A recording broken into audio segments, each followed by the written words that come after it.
जैसा कि आप सब लोगों को सेट नंबर जो फर्स्ट था उसकी हिंदी, इंग्लिश, मैथ, साइंस और जीके वगैरह सारी चीज़ें करा चुके थे। अब सेट नंबर सेकंड पे आते हैं।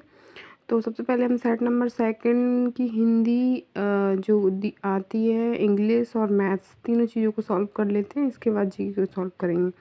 तो सेट नंबर सेकंड में जो हिंदी दी है 91 से दी है, तो इसमें सेट से क्या हमें हिंदी का पता चल जाएगा किस टाइप्स की हिंदी आएगी, किस टाइप्स की पेडागोजी आएगी और किस टाइप्स की मैथ्स आएगी। यानी हमें मैथ्स कहाँ तक कंप्लीट करना है, हिंदी कहाँ तक पढ़नी है और इंग्लिश के कौन कौन से चैप्टर देखने हैं। वैसे इसमें सब कुछ दिया है लेकिन सेट से एक आइडिया हो जाता है। तो देखते हैं सबसे पहले इसका देखते हैं। इसमें दिया हुआ है 91 पे क्वेश्चन, आप कहाँ जा रहे हैं, इस वाक्य में आप क्या है। तो ये सर्वनाम, संज्ञा, सर्वनाम, क्रिया, विशेषण, ये सारी चीज़ें हमें पढ़ना है। तो इसमें किस प्रकार का सर्वनाम है, तो इसमें लिखा है नंबर ए में निजवाचक सर्वनाम, नंबर बी निश्चयवाचक सर्वनाम, नंबर सी प्रश्नवाचक सर्वनाम और नंबर डी पुरुषवाचक सर्वनाम। तो ये हम सभी को पता है कि आप किस में आता है, पुरुषवाचक सर्वनाम में। ये पुरुष, किसी पुरुष के ऊपर इंगित किया जा रहा है तो पुरुषवाचक सर्वनाम। जो हम खुद के लिए कोई चीज़ यूज़ करते हैं तो निजवाचक सर्वनाम होता है, और कोई निश्चित चीज़ों के लिए यूज़ करते हैं जहाँ पे निश्चय की स्थिति आती है तो निश्चयवाचक सर्वनाम होता है, और जहाँ प्रश्न पूछने का बोध होता है वहाँ प्रश्नवाचक सर्वनाम आता है। निजवाचक यानी कि मैं वर्ड जहाँ पे आता है वहाँ निजवाचक सर्वनाम होता है। ठीक है, तो इसमें कौन सा हो जाएगा, पुरुषवाचक सर्वनाम। पुरुषवाचक सर्वनाम तुम, वह, ये सारी चीज़ें पुरुषवाचक सर्वनाम के अंतर्गत आएगी। और आप कहाँ जा रहे हैं, मतलब किसी सामने वाले व्यक्ति से पूछ रहा है तो पुरुषवाचक सर्वनाम यहाँ पे आएगा। नेक्स्ट 92 में देखते हैं।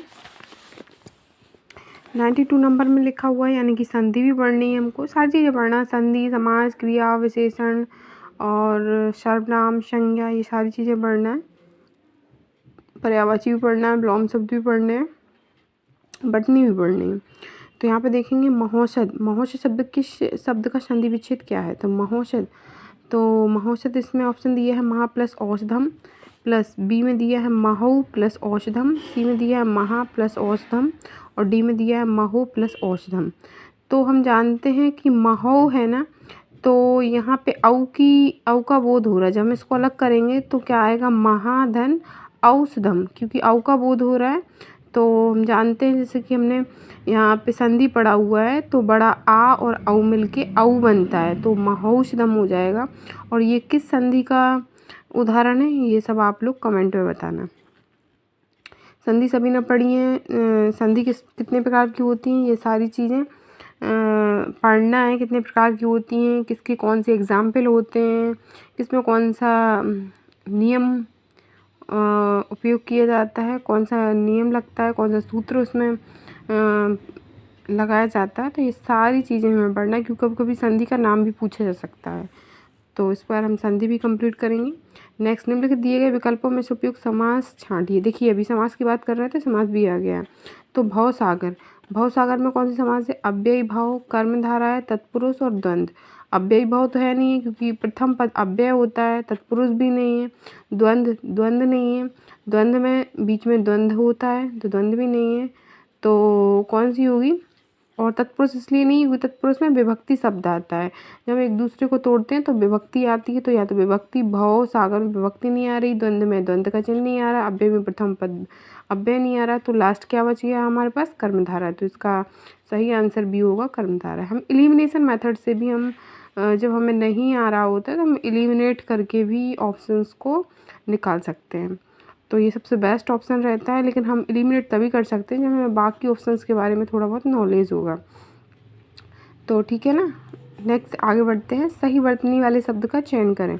तो सही वर्तनी हमें यहाँ पे देखना है। तो माखन चोर लिखा हुआ है, ये लिखा माकन चोर, तो ये माँ का है, माकन का वर्ड है इसलिए ये तो गलत हो जाएगा। बी में लिखा है माखन चौर, ये भी गलत है। नेक्स्ट लिखा है मक्खन चोर, ये भी गलत है। और डी लिखा है माखन चोर, ये बिल्कुल राइट लिखा हुआ है, तो इसका राइट आंसर डी माखन चोर हो जाएगा। नेक्स्ट लिखा है 95 कूप मंडूक होना। मुहावरे का आशय क्या है, कूप मंडूक। कूप मंडूक सबसे पहले ये आप कमेंट करके बताइए कि कूप मंडूक किसको कहते हैं। ठीक है, तो कूप मंडूक किसी को कहते हैं, किसको कहते हैं आप कमेंट करके बताइए। तो कूप मंडूक होना मुहावरे का आशय क्या है, कुएं में गिरना, घर में रहना, बहरा, अत्यंत सीमित ज्ञान होना। अत्यंत सीमित ज्ञान होगा नहीं, होना है यहाँ पे, तो होगा मिस्टेक्स है क्योंकि सेट पेपर में काफ़ी मिस्टेक दिया होता है, तो यहाँ पे होना। कूपमंडूक बेसिकली कूपमंडूक मेढक को बोला जाता है, कहते हैं कुएं का मेढक है, यानी कि कुएं के बारे में ही उसको जानकारी है, कुएं का मेढक, तो कूपमंडूक मेढक को बोलते हैं।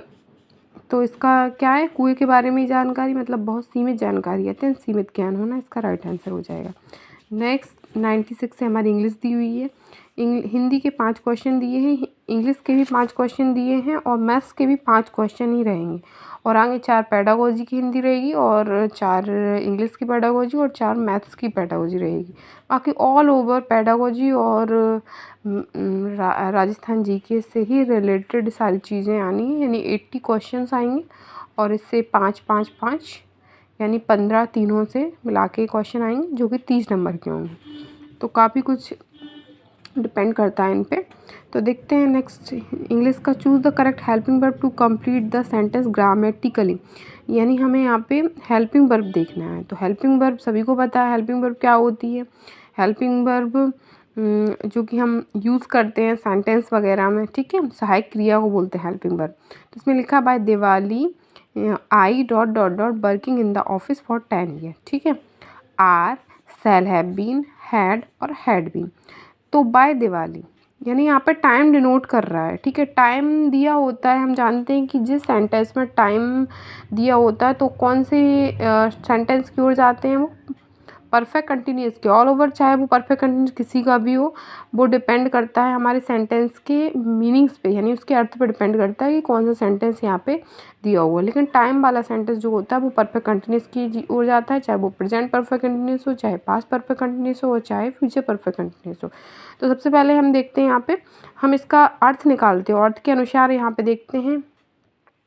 सबसे पहले हम एलिमिनेशन मेथड लगा देंगे। अर्थ अगर किसी को नहीं समझ में आ रहा है तो विदाउट अर्थ के अगर किसी को नहीं कर पा रहे हो तो एलिमिनेशन मेथड लगा देते हैं। सबसे पहले एलिमिनेशन मेथड तब लगेगा जब हमें यहाँ से हमें ये तो पता चल ही गया कि सिंस फॉर दिया है, सिंस फॉर 10 ईयर्स, ठीक है, फॉर सिंस ऑफ फॉर समझ में आ गया होगा, सिंस फॉर परफेक्ट कंटिन्यूस की ओर ही जाता है, सिंस निश्चित समय के लिए आता है और फॉर अनिश्चित समय के लिए आता है। चूँकि 10 ईयर यहाँ पे अनिश्चित समय दिया हुआ है तो इसलिए फॉर दिया हुआ है, ठीक है।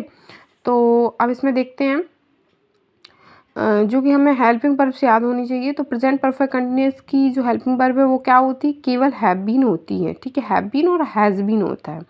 और इसी प्रकार पास्ट परफेक्ट कंटिन्यूस की क्या होती है, हैड बीन होता है। और अब आ जाते हैं फ्यूचर परफेक्ट कंटिन्यूस में, तो फ्यूचर परफेक्ट कंटिन्यूस में विल हैव बीन और शैल हैव बीन होता है। तो आई, अब आर में तो हैव बीन है नहीं है, हैड में भी हैव बीन नहीं है, और हैड बीन लिखा हुआ है यहाँ पे, हैड बीन कहीं तक यहाँ पे हमें 2 ऑप्शन दिए, शैल हैव बीन और हैड बीन। हैड बीन भी परफेक्ट कंटिन्यूस में आता है और शैल हैव बीन भी परफेक्ट कंटिन्यूस के आता है। आई ... working in the office for 10 year, तो बाय दिवाली दिया हुआ है। दिवाली यानी कि हम यहाँ पे क्या है, फ्यूचर के बारे में बात कर रहे हैं, फ्यूचर के बारे में बात करेंगे। तो फ्यूचर के हिसाब से यहाँ पे क्या आएगा, I shall have been working in the office for 10 years, ठीक है, यानी कि दिवाली से मैं इस ऑफिस में 10 ईयर तक काम करूँगा, ठीक है, ये इसका क्या हो जाएगा, अर्थ हो जाएगा। नेक्स्ट 97 देखते हैं। I don't know the way do you, he asked, change into the indirect speech. हमें स्पीच भी पढ़ना है, इसमें सेंटेंस भी पढ़ने हैं, स्पीच भी पढ़ने हैं, वॉइस भी पढ़नी है, वर्ब भी पढ़नी है, हेल्पिंग वर्ब भी पढ़नी है, सिनोनिम्स एंटोनिम्स सारी चीज़ इसमें पढ़नी है, ठीक है, इडियम्स भी पढ़ने हैं, फ्रेजेस भी पढ़ने हैं क्योंकि आगे इडियम्स और फ्रेजेस भी मिलेंगे, ठीक है, वन वर्ड्स भी पढ़ने हैं, और आर्टिकल और कंजक्शंस, डिटरमाइनर, इंटरजेक्शन, ये सारी चीज़ें पढ़ना है। यानी ऑल ओवर 5 क्वेश्चन ज़रूर आने हैं और पढ़ना हमको इसमें सारी चीज़ें हैं, ठीक है। तो इससे हमारा रिवीजन भी होता चलेगा। देखते हैं, I don't know the way do you, he asked, change into the indirect speech. तो इनडायरेक्ट स्पीच में पहला दिया है, he said that he didn't know the way and did I know it. Next लिखा, he told me that he was not knowing the way what wondered if I knew. Next लिखा, he said that he didn't know the way and asked me if did. Next लिखा, he asked me if I know the way which he didn't. तो यहाँ पे आई don't know the way, do you, वैसे भी ये कौन सा है, डू यू, यानी कि यहाँ पे क्वेश्चन वाला सेंटेंस है। तो क्वेश्चन वाले सेंटेंस को जब भी हम इनडायरेक्ट स्पीच में कंबाइन करते हैं तो यहाँ पे इफ़ का यूज़ होता है। तो हमें सबसे पहले एलिमिनेशन मेथड से इसको देखना है। एलिमिनेशन मेथड से दोनों को कंबाइन करने के लिए क्या होता है, इफ़ का यूज़ होगा, ठीक है। और आस्क इसमें अगर यहाँ पे आस्क सेट टू होता तो आस्क में चेंज हो जाता है, ठीक है। और आस्क दिया है यहाँ पे तो कोई दिक्कत ही नहीं है, आस्क ही रहेगा। तो देखते हैं इसमें चारों में से ही सेड दैट, यहाँ पे क्या लिखा हुआ है, इफ़ तो है नहीं है यहाँ पे कभी कंबाइन करने के लिए। नेक्स्ट वाले में दैट दिया है तो इसमें भी नहीं है, और इसमें भी दैट दिया है। केवल किस में दिया है, ही आस्क मी इफ़, इसमें दिया हुआ है। तो he ask me if I know the way which he didn't, ये इसका क्या हो जाएगा, राइट आंसर हो जाएगा डी वाला। Next, choose the correct options to explain the idioms phrases to angel. To angel का हमें इडियम्स फ्रेजेस जिसको बोलते हैं, इडियम्स बोलते हैं, मुहावरा बोलते हैं, उसका राइट आंसर निकालना है। To measure the river breath, idioms पढ़ने पड़ेंगे, इनकी कोई लॉजिक नहीं लगता है, इनमें कोई एलिमिनेशन नहीं लगता, इनको हमें पढ़ना पड़ेगा तभी हम इनके आंसर दे सकते हैं। तो to fish with a net, to fish और to sit and watch the river, तो इसका राइट आंसर डी हो जाएगा, to sit and watch the river. Next, choose from the options a suitable word for the expressions given. तो someone who eats a lot of food, यानी कोई है जिसने बहुत सारा भोजन खाया है।